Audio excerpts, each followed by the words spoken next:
Politics news channel देख रहे आप सभी दर्शकों का बहुत बहुत स्वागत है। मैं हूं रमनदीप कौर। इस वक्त की बड़ी खबर आ रही है प्रयागराज से। क्या है पूरा मामला, देखने के लिए बने रहिए हमारे साथ। लोकसभा चुनाव को लेकर जहां सभी राजनीतिक दल मैदान में हैं और अपनी अपनी पार्टी का प्रचार प्रसार कर रहे हैं और साथ ही शक्ति प्रदर्शन करते दिखाई दे रहे हैं, तो उसी कड़ी में जहां बीजेपी ने 400 पार के नारे दिए हैं और विपक्ष उस पर लगातार हमलावर है।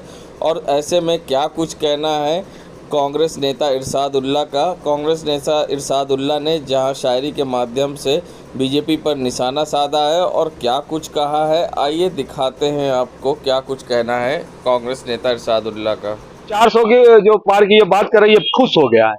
अब किसी मंच से भी प्रधानमंत्री मोदी या उनके लोग या उनके मंत्री कोई नहीं कह रहा कि 400 के पार, क्योंकि ये जो चुनाव हो रहा है, ये चुनाव देश में संविधान और लोकतंत्र को बचाने के लिए चुनाव हो रहा है। और पूरा चुनाव भारतीय जनता पार्टी हार चुकी है, क्योंकि राहुल गांधी ने बात यह कह दी कि देश में प्रधानमंत्री नरेंद्र मोदी दोबारा प्रधानमंत्री नहीं बनने जा रहे हैं और देश के पहले प्रधानमंत्री होंगे जो हिंदुस्तान की जनता से जो आंख में आंख डालकर झूठ बोलने का काम करते हैं। आप देख रहे हैं कि किस तरीके से देश के प्रधानमंत्री सिर्फ और सिर्फ जो है मुसलमानों के खिलाफ हिंदू मुसलमान को लड़ाने का काम कर रहे हैं, जात को जात से लड़ाने का काम कर रहे हैं, धर्म को धर्म से लड़ाने का काम कर रहे हैं। कहते हैं कि कांग्रेस की सरकार आएगी तो आपका मंगलसूत्र, आपका मकान, आपकी भैंस छीनकर मुसलमानों को दे दिया जाएगा। इसी पर मैं एक कहना चाहता हूं कि अपने पुरखों की वतन परस्ती का सबूत ढूंढ रहा हूं, अपने पुरखों की वतन परस्ती का सबूत ढूंढ रहा हूं, इसी मुल्क में पैदा होकर अपना वजूद ढूंढ रहा हूं।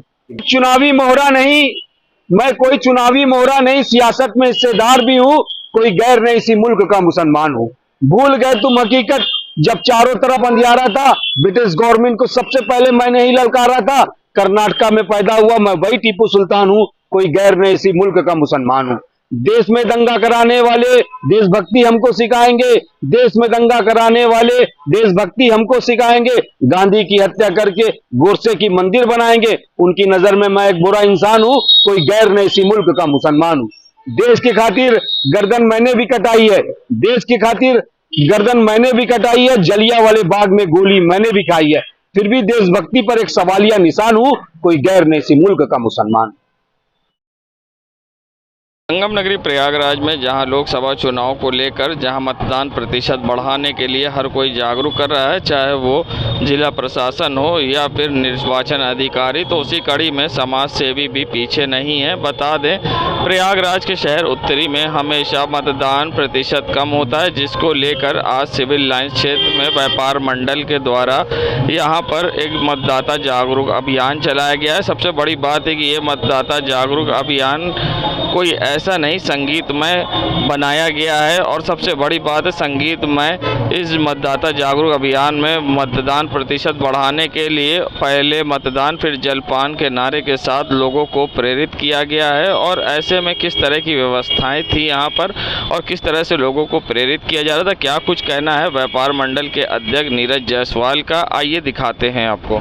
आज हम लोग सिविल लाइंस उद्योग व्यापार मंडल के नेतृत्व में हम लोग एक संगीतमय आह्वान कर रहे हैं कि मतदाता जागरूक हो और अपने मतदान का प्रयोग करें।